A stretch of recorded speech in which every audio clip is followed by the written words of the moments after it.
వారిని పడేలమని అమ్మ పీకేస్తుంది. ఏం చేస్తుంది చెప్పండి? పడేలమని కొట్టేస్తుంది. ఈ లోపల ఆ పాస్టర్ గారు లేకపోతే సహోదరులు ఎవరు వచ్చి ఎందుకమ్మా పిల్లల్ని అలా కొట్టేస్తున్నావు అన్నారు అనుకోండి, ఏం చెప్తారు మీరు? ఉత్తినే కొడుతున్నాను అంటారా? ఏమంటాను చెప్పండి? ఉన్న విషయం చెప్పండి. ఒకప్పుడు మన అందరం అమ్మ చేతిలో తిన్నవాడు. ఎందుకు తిన్నాం? ఉత్తినే కొట్టిందా? మాట వినకపోవడం. అంటే ఆ మాట వినకపోవడంలో ఏముంది? తప్పు ఉంది. అర్థమవుతున్న మాట వినకపోవడంలో ఏముంది అయ్యానంటే తప్పు ఉంది. రే అటు ఎలాగో అన్నాం అనుకోండి, అటు వెళ్ళాడు అనుకోండి, మాట వినలేదు కాబట్టి ఉత్తినే కొట్టట్లేదు, మాట వినకపోవడం వల్లనే మనం కొడుతున్నాం. అలాగే రోజు మనిషిలో పాపం అంటే ఏంటంటే ఏదో చేయడం కాదు, భగవంతుడు మాట వినకపోవడమే పాపం. రెండవది పాపం అంటే ఏంటంటే మానవుడు చేస్తున్నటువంటి పాపాన్ని బట్టి లోపల పాపం ఏమైపోతుంది అయ్యా అంటే పెరిగిపోతూ ఉంది. ఏం చేస్తుంది చెప్పండి? పెరిగిపోతూ ఉంది. మరి ఈ పాపానికి నిర్మూలన ఏమైనా ఉందా అంటే మీకు అర్థమయ్యే భాషలో చెప్తాను. మీ ఇంట చిన్నపిల్లలు ఉన్నారనుకోండి, వారు ఏమంటారంటే అమ్మ ₹1 ఏమంటారు చెప్పండి? దేనికి చెప్పండి? పక్కన కొట్టుంది అవతల. ఏం కొనుక్కోవడానికి? అమ్మమ్మ ₹1 ఫోన్లేండి మీ ఫోన్ ₹100 అడగండి, ఫోన్ ₹10 అడగండి, కుర్కురే ప్యాకెట్లు అడగండి. అడిగినప్పుడల్లా వారు ముద్దుగా అడిగే కొద్ది మనం ఏం చేస్తూ ఉంటాం చెప్పండి? తీసి ఇచ్చేస్తూ ఉంటాం. వాళ్ళు కొట్టు దగ్గరికి వెళ్ళి ఏం చేస్తారు? పాపం అంటే చెప్తున్నాను, చాక్లెట్లు తినేస్తారు. ఆ ఇచ్చేటప్పుడు వాడు ఎందుకు వాడుతున్నాడో మనకు తెలియదు, కానీ వాడు చాక్లెట్లు కొనేసి ఇలా రోజు చాక్లెట్లు కొనేటప్పటికి లోపల ఏమైపోతుంది చెప్పండి? ఏమైపోతుంది? కఫం వల్ల ఏమవుతుంది? ఆరోగ్యం పాడవుతుంది. అక్కడి నుంచి మనం అందరం హాస్పిటల్కి తిప్పాలి వాళ్ళని. ఈ అమ్మ పిల్లోడికి ఏం స్వీట్ పెడుతున్నారంటే, లేదంటే ₹1 ఇస్తున్నానండి అంతే, నేనేం చేయట్లేదు. ఏమి ఇస్తున్నాను నేను? లేదా ₹5 ఇస్తున్నానండి, నేనేం చేయట్లేదండి. ₹5 ఇస్తున్నానంటే వాడేం చేస్తున్నాడంటే ఎదురుగా కొట్టు ఉందండి, ఆ కొట్టు దగ్గరికి వెళ్ళిపోయి కొట్టోళ్ళని పెంచుతున్నాడండి వాడు. ఆ చాక్లెట్లు కొనేసి తినేస్తున్నాడంటే ఇంకోసారి డాక్టర్ అంటాడు అవేవి కూడా వారికి పెట్టకండి. అంటే లోపల కఫం ఎందుకు వచ్చింది? మీరు జాగ్రత్తగా వినాలి. కఫం ఎందుకు వచ్చింది? పాపం ఎందుకు వచ్చింది? నా మాట అర్థమైందా? పిల్లోడు కడుపులోకి చాక్లెట్ తీయగానే ఉంటుంది, కానీ కఫం ఆరోగ్యం పాడవుతుంది. అలాగే మనిషి కూడా లోపల పాపం ఎక్కువైపోతుంది. ఎందుకనంటే మనుషుడు తన ఇష్టానుసారంగా ప్రవర్తిస్తూ ఉన్నాడు. ఏం చేస్తున్నాడు చెప్పండి?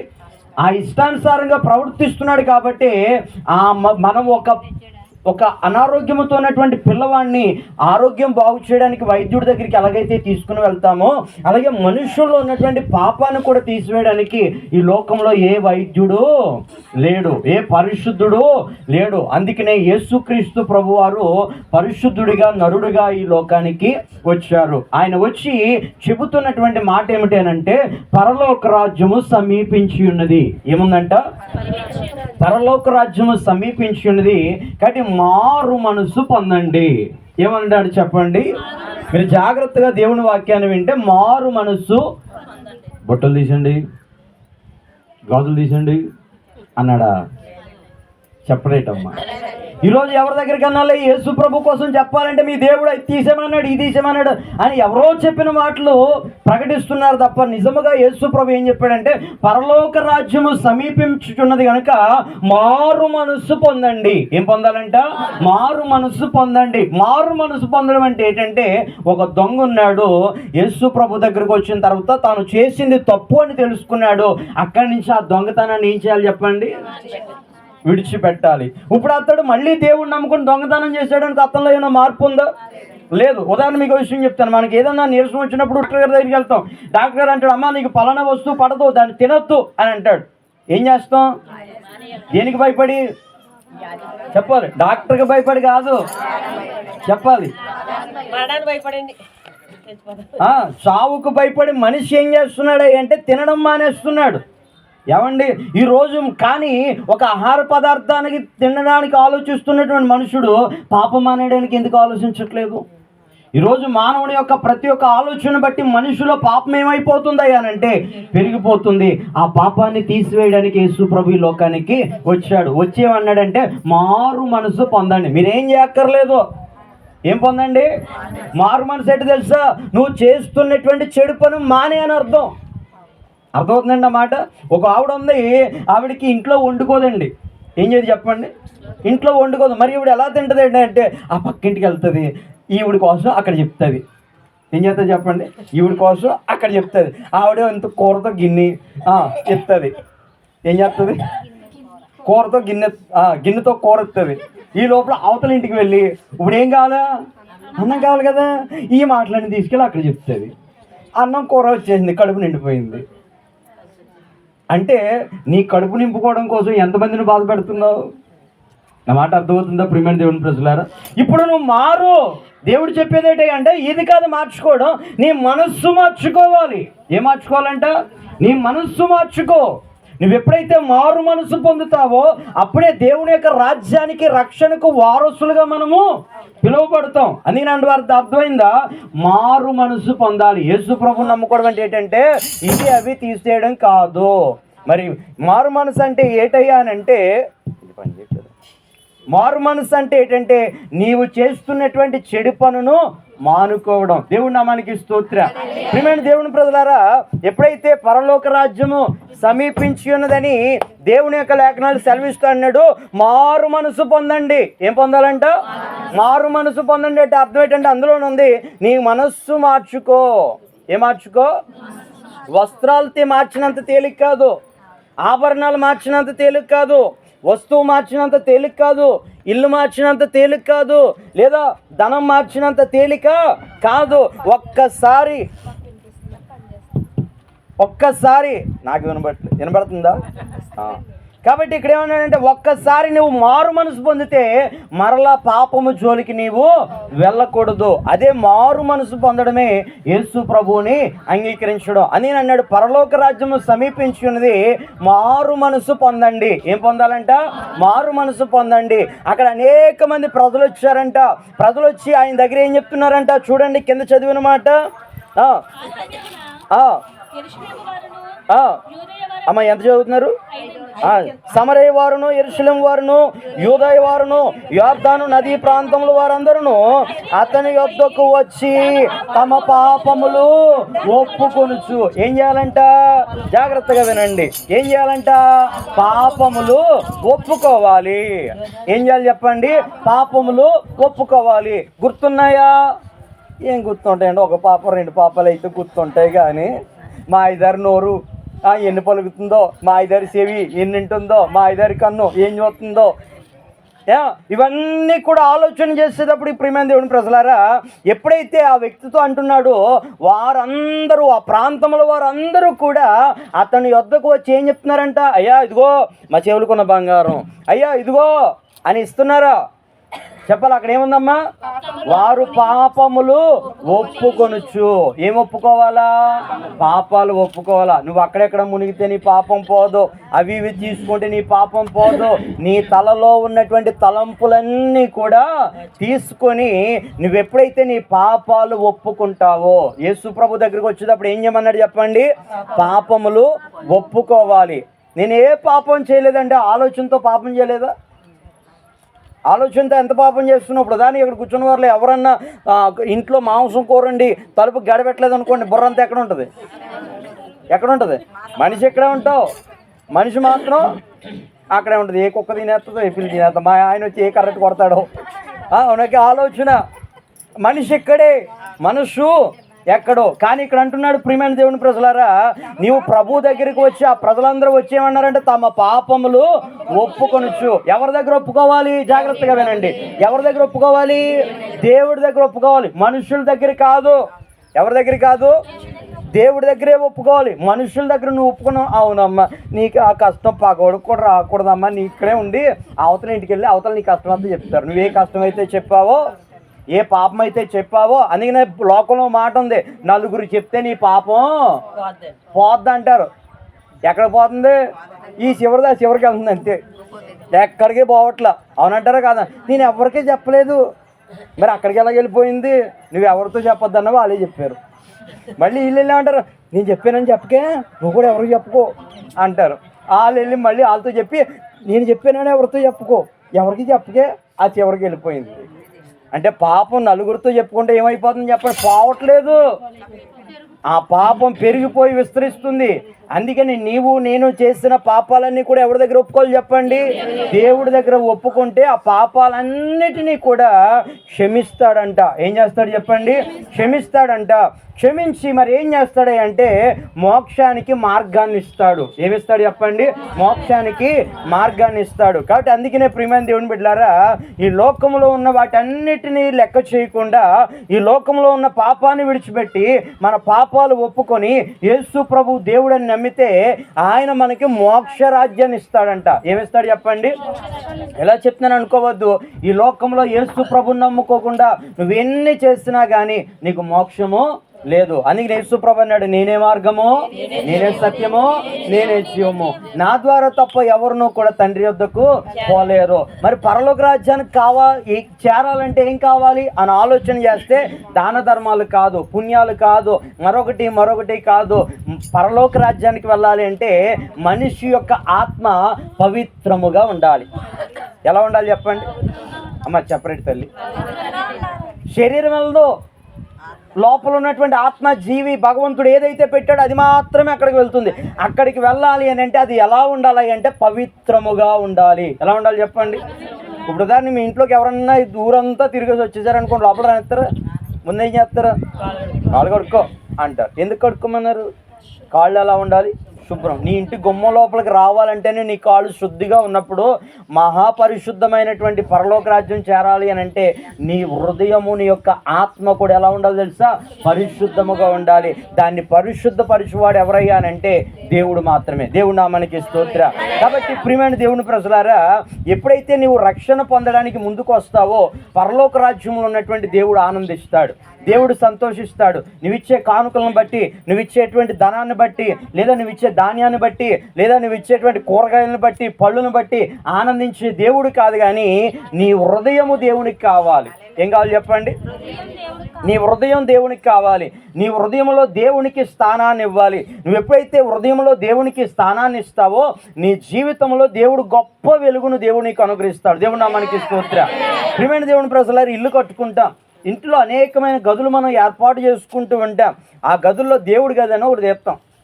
ఎంతమంది తీశారు అమ్మా? శుక్రవారం మనం చేసుకుంటాం కదా, నేను తప్పు అంటలేదమ్మా. నేను దేవుడి గది అనేది ఒకటి తీస్తాం.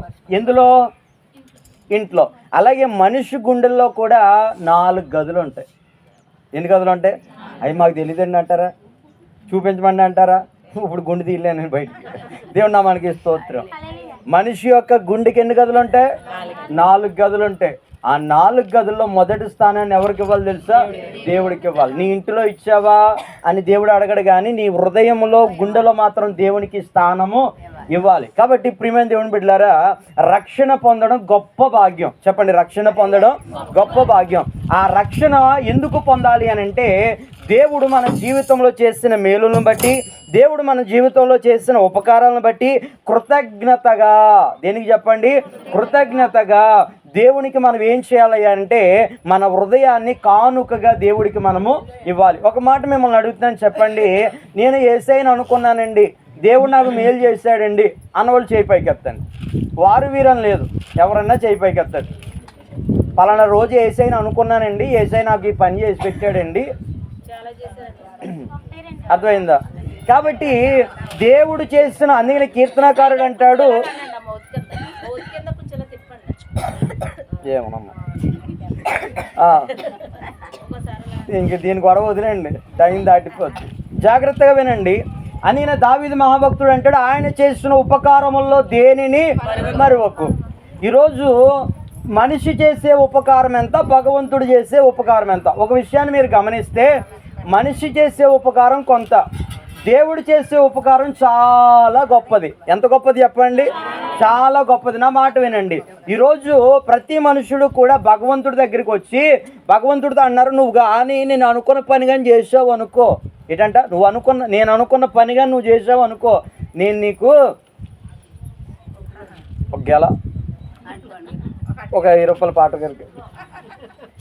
ప్రియమైన దేవుని ప్రజలారా, ఈరోజు దేవుడు చేసే మేలుకి వెల కట్టకూడదు. నా మాట జాగ్రత్తగా వినండి. దేవుడు చేసిన మేలుకి ఏం కట్టకూడదు? వెల కట్టకూడదు. మరి ఏమి ఇవ్వాలి? విలువ ఇవ్వాలా? ఏమివ్వాలి చెప్పండి? విలువ ఇవ్వాలా. నువ్వు వెలకట్టడానికి దేవుడు మనుష్యుడు కాదాయన. కాబట్టి దేవుడు చేసిన ఉపకారంలో దేనిని మర్చిపోకుండా మరి ఏం చేయాలి అంటే, చాలామంది విలువ కడుతున్నారు. ఏం కడుతున్నారు చెప్పండి? విలువ కడుతున్నారు, ఖరీదు కడుతున్నారు. నువ్వు ఈ పని చేసావు అనుకో నీకు ఎంత, ఈ పనికి ఎంత అని అని కూలోడా. కాబట్టి వినండి ప్రియమైన దేవుని ప్రజలారా, కాబట్టి ఆయన చేసిన ఉపకారాల్లో దేనిని కూడా మనము మర్చిపోకూడదంట. రెండు అపోస్తుల కార్యాలు మనం జ్ఞాపకం చేసుకుందాం. ఒక మాట త్వరగా వెళ్దాం మనం. అపోస్తుల కార్యములు 12వ అధ్యాయము. అపోస్తుల కార్యములు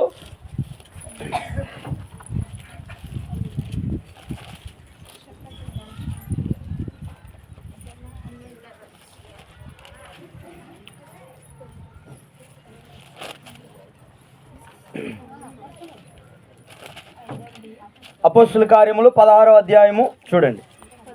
16వ అధ్యాయము 13వ వచనం మనం జ్ఞాపకం చేసుకుంటాం. విశ్రాంతి దినమున గవిని దాటి నదీ తీరమున ప్రార్థన జరుగుననుకొని అక్కడికి వచ్చి కూడి వచ్చిన స్త్రీలతో మాట్లాడుచుంటిమి. అప్పుడు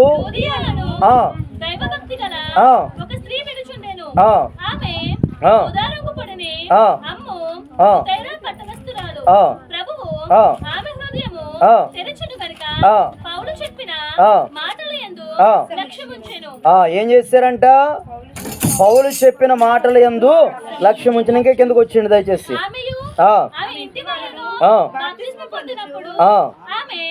నేను ప్రభువునందు విశ్వాసము గలదానని మీరు ఎంచితే నా ఇంటికి వచ్చేయుడని వేడుకొని మమ్మను బలవంతము చేసెను.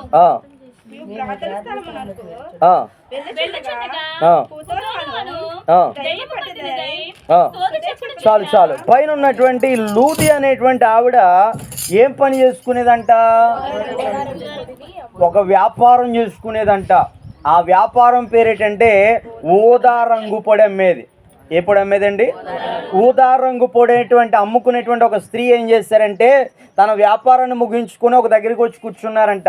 ఆ పక్కనే పౌలు గారు అక్కడ ఉన్నటువంటి స్త్రీలందరితో కూడా దేవుని యొక్క వాక్యాన్ని ప్రకటిస్తూ ఉన్నప్పుడు దేవుని యొక్క మాట ఏం చేసింది అంటే ఆమెను పట్టుకుందంట. ఏం చేసింది చెప్పండి? అంటే ఒక వాక్కు ఆమె ఎప్పుడైతే విన్నదో వెంటనే దేవుని యందు విశ్వాసం ఉంచింది. ఎవరి యందు విశ్వాసం ఉంచింది?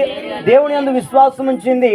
ఎప్పుడైతే దేవుని యందు విశ్వాసం ఉంచిందో వెంటనే తన హృదయం తెరవబడిందంట. ఏం చేయబడింది చెప్పండి? తన హృదయం తెరవబడి తను చేస్తున్నటువంటి పనిలో ఏముంది చెప్పండి? వ్యాపారంలో ప్రతి మనిషి చేసేది ఏమిటి? ఉదాహరణ మీకు మాట చెప్తాను. మోసం చేయకూడదు అన్నాడు. ఎవరు? నా మాట వినబడుతుందా? మోసం చేయకూడదని పౌలు గారు ప్రకటించారు. అన్యాయం చేయకూడదని పౌలు గారు ప్రకటించారు. ఇప్పుడు ఈమె చేస్తున్న, ఉదాహరణకు అనుకుందాం, చేస్తున్న వ్యాపారంలో ఏముంటుంది చెప్పరేటమ్మా?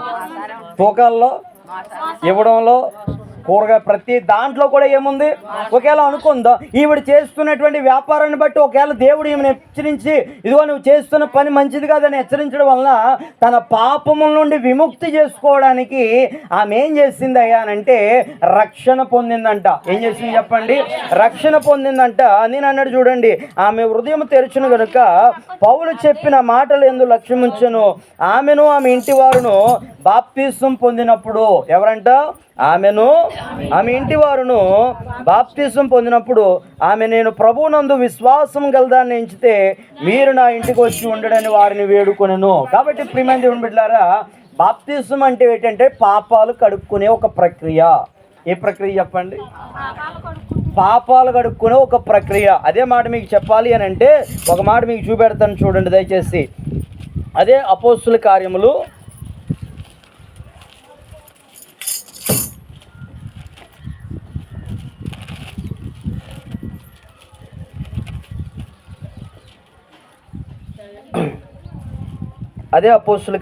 9వ అధ్యాయము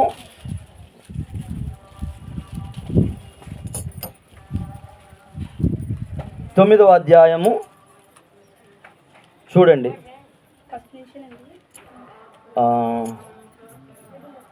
17వ వచనం మనం చదువుదాం చూడండి.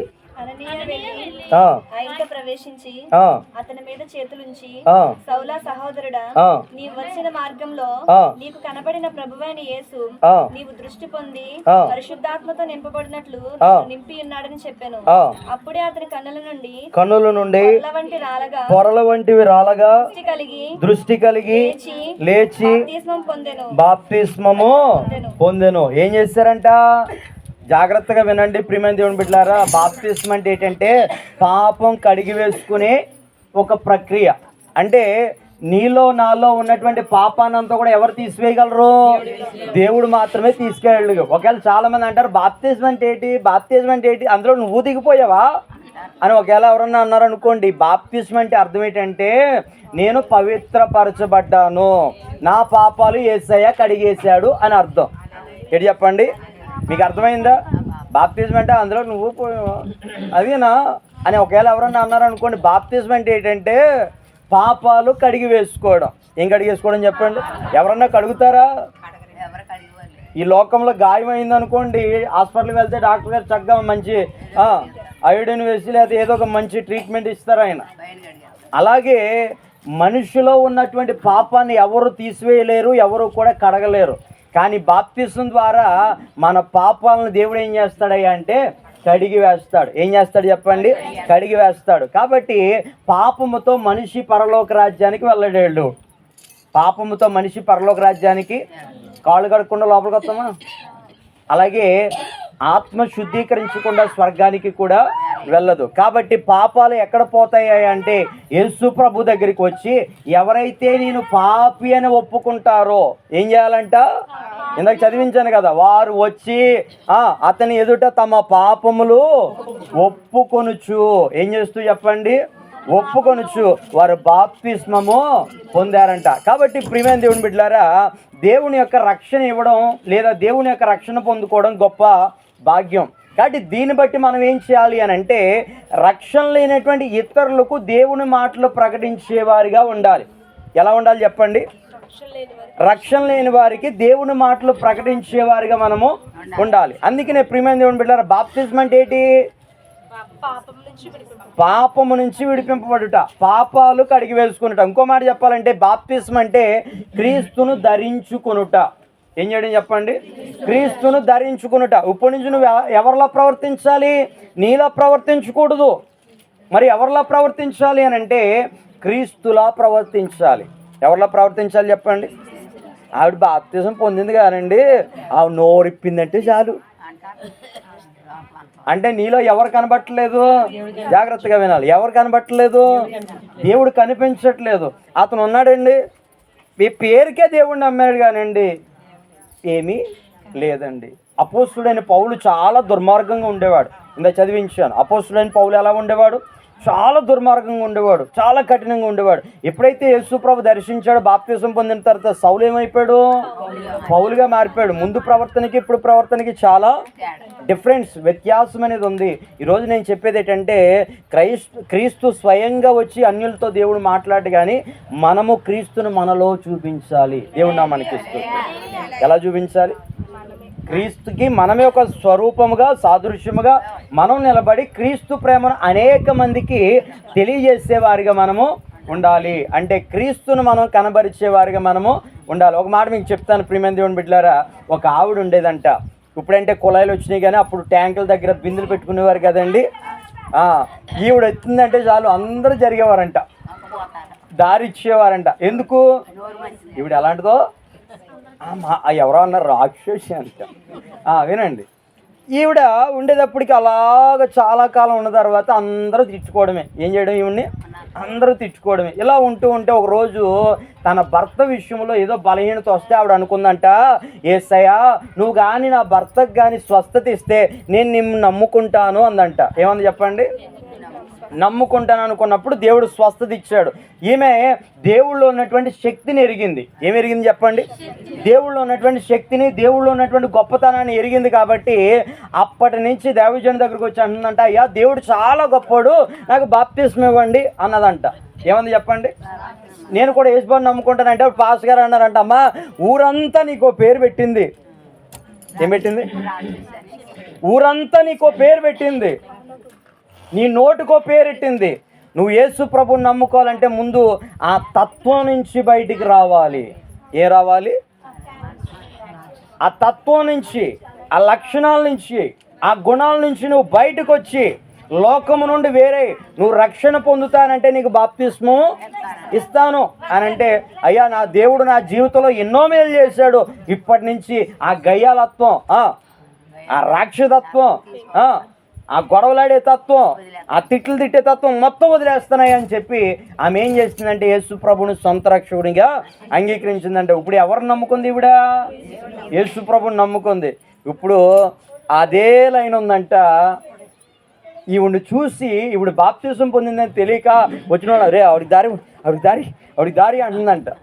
ఎందుకు? పాత మనిషి అంటుందంట, అమ్మ మీరే పట్టుకొని నేను తర్వాత పట్టుకుంటా. ఏమని చెప్పండి?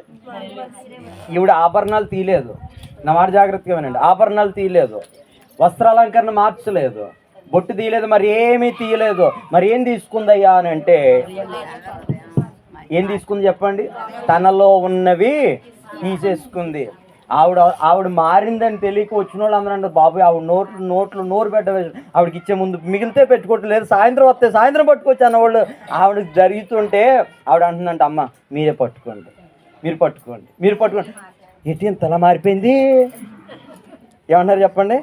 ఇంతలా మారిపోయింది ఏంటి ఈవిడ అని అంటే, ఆ పక్కన అన్నవారు అంటారా, అవి యేసు ప్రభువుని నమ్ముకుంది. దేవుడు నమ్మనికి ఏం నమ్ముకుంది ఆవిడ? యేసు ప్రభువుని నమ్ముకుంటే ఎలా ఉంటారా అనుకున్నారంట పక్క వారందరూ. యేసు ప్రభు మంచిది అంటే ఈవిడిలో ఎవరు కనబడ్డారు వారికి? ఈరోజు నేను చెప్తున్నాను, బాప్తిసం పొందడం అంటే క్రీస్తును ధరించుకోవడం. దేవుడు నామానికి స్తోత్రం. నా మాట అర్థమవుతుందా? యేసు ప్రభువుని నమ్ముకోవడం అంటే క్రీస్తును ధరించుకోవడం. క్రీస్తు స్వభావాలు, క్రీస్తు యొక్క లక్షణాలు మనము లోకానికి కనబరిచే వారిగా మనం ఉండడం. అలా ఎప్పుడైతే ఉంటామో మనం చెప్పవలసిన పని లేదు, మనల్ని బట్టే అనేక మంది ప్రభువును నమ్ముకుంటారు. దేవుడి నామానికి స్తోత్రం. కాబట్టి ఇప్పుడు మార్చాల్సిందేంటి చెప్పాలి? వస్తువులా, అలంకరణలా, చీరలా కాదు. మరేం మారాలి అంటే నీ గుణగణాలు మారాలి, నీలో ఉన్నటువంటి చెడు మారాలి. అప్పుడు భయోమని నోరు తెరిచి అరిచేదానివి నోరు మూసుకుపోవాలి. శాంతి, సమాధానం, క్రీస్తు ప్రేమను కనబరిచే వారిగా మనము ఉండాలి. ఈ మాట ఎందుకు చెప్తున్నానంటే ప్రియమైన దేవుని బిడ్డలారా, యేసు క్రీస్తు ప్రభు ఈ లోకానికి వచ్చి శాంతిని ప్రకటించాడు, ప్రేమను ప్రకటించాడు, శత్రువును కూడా ప్రేమించమని చెప్పాడు యేసయ్య. దేవుని నామానికి స్తోత్రం. కాబట్టి ప్రియమైన దేవుని ప్రజలారా, బాప్తిజం పొందడం అంటే ఏంటో తెలుసా? నీవు క్రీస్తును ధరించుకోవడం. ఏం ధరించుకోవడం? మీకు మాట అర్థమని చెప్తాను. ఇప్పుడు నాకు పులివేషం వేశారండి. ఏం వేషం? ఇప్పుడు నేను ఎవరిలా ప్రవర్తించాలి? నక్కలా ప్రవర్తిస్తే యాసానికి కుదరదుగా.